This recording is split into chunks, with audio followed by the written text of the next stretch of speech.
આજે આપણે ના મેંદો, ના ઓવન, ના કન્ડેન્સ મિલ્ક, નાહી કોઈ કપની જરૂર વગર જ આપણે કપકેક બનાવીશું. એ પણ ઘરમાં રહેલી વસ્તુમાંથી ફક્ત 2 જ ઇન્ગ્રીડિયન્ટ્સથી આ કપકેક બનાવીશું અને એટલી સરળ રીતે અને એટલી સ્પોન્જી આ કપકેક બને છે કે તમે બહારની કપકેકને પણ ભૂલી જશો, એટલી ઘરે આસાન રીતેથી બની જાય છે. તો ચાલો ફ્રેન્ડ જોઈ લઈએ બહાર જેવી કપકેક કેવી રીતે બનાવવી.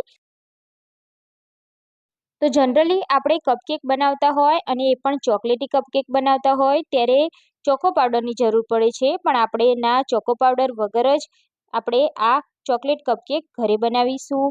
તો અહીંયા મેં હેપી જે બિસ્કિટ આવે છે જે તમને કોઈ પણ દુકાને મળી જશે, એ મેં 3 પેકેટ લીધા છે.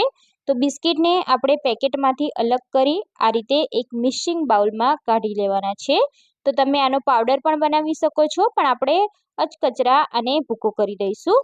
તો અહીંયા તમારી પાસે આ બિસ્કિટ ના હોય તો તમે કોઈ પણ ચોકલેટી ફ્લેવરના બિસ્કિટ લઈ શકો છો, જેમ કે ઓરિયો પણ તમે લઈ શકો છો. તો હવે આપણે બિસ્કિટના આ રીતે ટુકડા કરી દેવાના છે.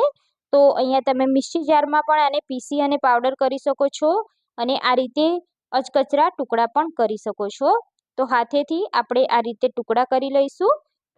ફર્સ્ટ ઇન્ગ્રીડિયન્ટ આપણું એક આ બિસ્કિટ છે અને સેકન્ડ ઇન્ગ્રીડિયન્ટ આપણું આ દૂધ છે.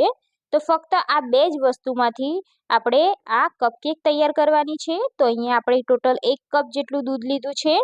તો દૂધ અને આ બિસ્કિટને આપણે સરસ રીતે મિક્સ કરી લેવાનું છે. જેમ જેમ બિસ્કિટ અહીંયા ઓગળશે તેમ તેમ તેનો પાવડર બની જશે અને એકદમ સરસ એવું બેટર તૈયાર થશે. તો બિસ્કિટને ઓગળતા ફક્ત 5 મિનિટ જેટલો સમય લાગે છે. તો તમે આ રીતે ફેરવતા જશો એટલે બિસ્કિટ ઝટપટથી ઓગળી જશે. અહીંયા આપણે ટોટલ 1 કપ જેટલું દૂધ વાપર્યું છે. તો બિસ્કિટની જગ્યાએ તમે કોકો પાવડરનો પણ ઉપયોગ કરી શકો છો. તો આ રીતનું બેટર થઈ જાય એટલે આપણે તેને આ રીતે હલાવતા રહેવાનું છે. જેમ જેમ તમે આ બેટરને હલાવશો તેમ તેમ બિસ્કિટ અંદરથી એકદમ ઓગળી અને એકરસ બની જશે. અહીંયા તમે જોઈ શકો છો કે બિસ્કિટ એકદમ સરસ રીતે ઓગળી ગઈ છે અને એકરસ થઈ ગઈ છે. તો હવે આપણે કપકેક બનાવવાની છે. તો આપણે કપકેક કોઈ પણ જાતના કપ વાપર્યા વગર જ બનાવીશું. તો મેં અહીંયા આ રીતની સ્ટીલની વાડકી લીધી છે. તો વાડકીને આપણે આ રીતે થોડું તેલ લગાવી અને ગ્રીસ કરી લેવાની છે, જેથી આપણું બેટર વાડકીમાં ચીપકે નહીં. તો આટલી ક્વોન્ટિટીમાંથી 4 કપકેક બનશે એટલે મેં 4 વાડકી લીધી છે. જો તમારે વધારે ક્વોન્ટિટીમાં બનાવવું હોય તો તમે એ પ્રમાણે એડજસ્ટ કરી શકો છો. તો અહીંયા આપણે તેલ લગાવી ગ્રીસ કરી લીધી છે. તો હવે આપણે બટર પેપર લેવાનું છે. તો આ રીતે આપણે એક બટર પેપરનો ટુકડો કટ કરી લઈશું અને તેને આપણે વાડકીના શેપ પ્રમાણે કાપી લઈશું. તો વાડકીમાં એડજસ્ટ થાય એ રીતે આપણે તેનો ટુકડો કરી લેવાનો છે. તો આટલામાંથી આપણે 4 ટુકડા કરી લઈશું. તો આ રીતે મેં રાઉન્ડ શેપમાં ટુકડા કરી લીધા છે બટર પેપરના, તમે જોઈ શકો છો. તો એવી જ રીતે આપણે 4 વાડકીમાં આ ટુકડા રાખી દેવાના છે.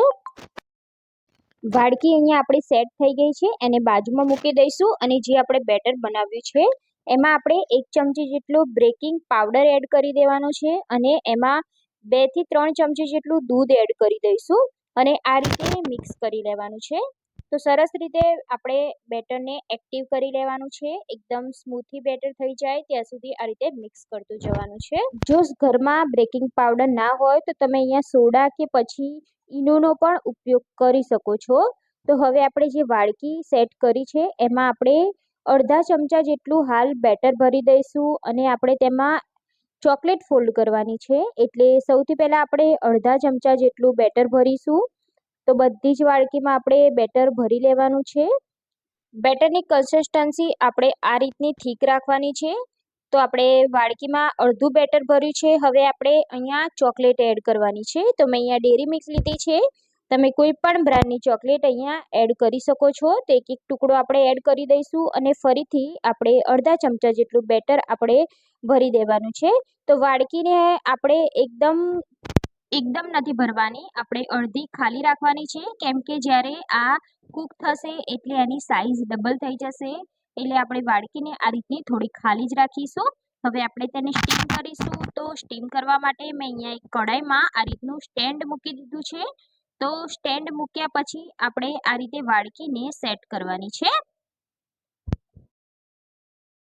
તો આ રીતે આપણે વાડકી એક જ પેનમાં 4 આવી જાય એ રીતે આપણે ગોઠવી દેવાની છે અને પછી તેને ઢાંકી આપણે 15 મિનિટ જેવું હાઈ ફ્લેમ પર એને સ્ટીમ કરી લઈશું, જેથી આપણી આ ચોકોલાવા કેક બનીને તૈયાર થઈ જાય.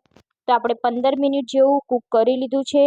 તો તમે જોઈ શકો છો કે અહીંયા આપણું એકદમ સરસ એવી કેક બનીને તૈયાર થઈ ગઈ છે. આપણે સ્ટીકથી ચેક કરી લઈશું તો તમે જોઈ શકો છો કે આમાં બેટર એકદમ સરસ એવું કૂક થઈ ગયું છે. તો હવે આપણે આને બહાર કાઢી લેવાની છે અને ઠંડી કરવા રાખી દેવાની છે. તો અહીંયા આપણે કેકને આપણે બહાર કાઢી લીધી છે અને આપણે થોડીક વાર તેને ઠંડી થવા દેવાની છે. ઠંડી થાય એટલે આપણે એને વાડકીથી અલગ કરી દેવાની છે. તમે આ રીતે પણ ડાયરેક્ટલી બાળકોને સર્વ કરી શકો છો. ચમચીથી બાળકો આ કેક ડાયરેક્ટલી ખાઈ શકે છે અને તમે આ પરફેક્ટ રીતે બનાવશો તો તમારી આ કપકેક એકદમ સરસ સ્પોન્જી જે બહાર માર્કેટમાં મળે છે એવી જ બનશે અને ઘરે ફક્ત 2 જ વસ્તુમાંથી આ કેક તૈયાર થઈ જાય છે. જે મોંઘા ભાવમાં આપણે બહારથી લાવીએ છીએ એના કરતાં સૌથી બેસ્ટ કે તમે ઘરે જ બનાવી લો. તો અહીંયા આપણે કપકેકને વાડકીથી અલગ કરીશું. તો સૌથી પહેલાં આપણે કિનારીનો ભાગ આ રીતે કાઢી દેવાનો છે. તો કિનારીથી આપણે ચાકુની મદદથી અલગ કરી દઈશું અને હવે આપણે વાડકીને આ રીતે ઊંધી કરી થોડીક વાર આપણે તેને પ્રેસ કરીશું એટલે આપણી કેક અહીંયા અલગ થઈ જશે. તમે જોઈ શકો છો. તો આ કેક કેટલી સ્પોન્જી અને એટલી ટેસ્ટી બની છે કે જોતાં જ ખાવાનું મન થઈ જાય. તો આ રીતે આપણે બધી જ વાડકીમાંથી કેકને અલગ કરી લેવાની છે. તો અહીંયા આપણે કેકને સરખી રીતે અલગ કરી લીધી છે. તો હવે આપણે ગાર્નિશિંગ માટે ઉપરથી પિસ્તાના ટુકડા એડ કરીશું. અહીંયા તમે ચોકો ચિપ્સ પણ એડ કરી શકો છો અને તમે ચોકલેટ સિરમથી પણ આને કોટિંગ કરી શકો છો. તો અહીંયા આપણી ચોકલેટ લાવા કપકેક બનીને તૈયાર છે. તો તમે પણ ઘરે આ રીતની ચોકલેટ લાવા કેક બાળકો માટે જરૂરથી બનાવી લેજો અને તમને મારી રેસીપી કેવી લાગી એ મને કમેન્ટ કરી અને જણાવજો. રેસીપી સારી લાગી હોય તો તમારા ફ્રેન્ડ્સ અને ફેમિલી સાથે શેર જરૂરથી કરી દેજો અને ચેનલ પર નવા હોય અને ચેનલને સબસ્ક્રાઇબ ના કરી હોય તો સૌથી પહેલાં ચેનલને સબસ્ક્રાઇબ કરી દેજો. બાજુમાં આપેલા બેલ આઇકોન પર ક્લિક કરી લેજો જેથી નવી રેસીપીના નોટિફિકેશન ફ્રેન્ડ્સ તમને મળી જાય. તો ફરીથી આપણે આવી જ નવી રેસીપી સાથે ફરી મળીશું. ત્યાં સુધી જય Shri Krishna. Thanks for watching.